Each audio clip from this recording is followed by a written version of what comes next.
Ukasyah bin Mihsan radhiyallahu anhu merupakan sahabat Nabi Muhammad shallallahu alaihi wasallam keturunan Bani Asadi. Ukasyah sering dipanggil dengan Abu Mihsan yang artinya seorang pejuang dan pahlawan Islam sejati. Ia memiliki cita-cita untuk syahid. Ukasyah mengikuti berbagai peperangan bersama Rasulullah. Ia tidak pernah takut dalam menghadapi musuh-musuh Allah. Bahkan Rasulullah menunjuk bahwa Ukasyah adalah prajurit berkuda Arab yang tangguh. Ukasyah rajin menghadiri majelis Rasulullah setelah hijrah ke Madinah. Ukasyah juga pernah mengikuti perang kecil yang dipimpin oleh Abdullah bin Jahsy. Suatu ketika, pasukan kecil tersebut istirahat di sebuah kebun kurma. Tiba-tiba, mereka melihat rombongan dagang milik Quraisy yang membawa bahan makanan dan barang dagangan lainnya. Kemudian dengan dandanan seperti hantu, Ukasyah dan para sahabatnya menakut-nakuti kaum Quraisy tersebut. Kaum Quraisy yang ketakutan pun ditawan dan salah satu dari mereka dibunuh. Peristiwa ini terjadi pada bulan Rajab. Setelah Rasulullah mengetahui kejadian itu, beliau berkata, "Aku tidak memerintahkan kalian untuk berperang di bulan haram." Rasulullah juga tidak mau menerima barang rampasan dan para tawanan itu.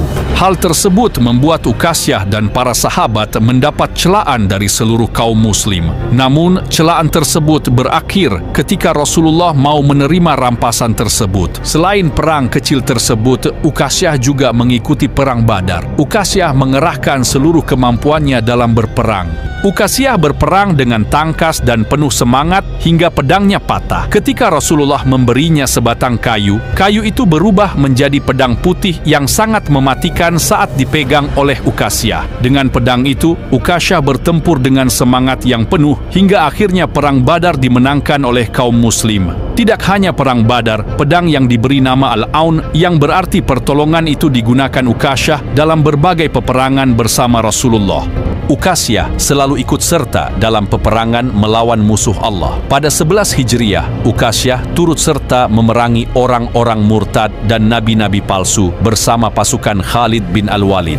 Ukasyah dan Tsabit bin Arqam diutus untuk memata-matai dan mencari kelemahan musuh. Namun dua musuh yang bernama Tulaiha dan Salamah mengetahui kedatangan mereka dan bertanya maksud kedatangan mereka. Salamah langsung membunuh Tsabit, sedangkan Tulaiha kesulitan menjatuhkan Ukasyah. Hingga akhirnya Ukasyah pun wafat karena sabetan pedang dan tusukan tombak musuh. Khalid pun mengambil keputusan untuk menyerang musuh karena tak kunjung mendapat laporan dari Ukasyah dan Tsabit. Saat memasuki wilayah musuh, pasukan Khalid menemukan jenazah Ukasyah dan Tsabit. Melihat jenazah dua sahabat dibunuh musuh, kaum muslim semakin bergelora untuk berperang. Mereka berjalan lebih cepat karena ingin segera bertemu musuh. Demikianlah akhir perjalanan hidup Ukasyah bin Mihsan. Ukasyah akhirnya mendapatkan kesyahidan seperti yang dicita-citakannya.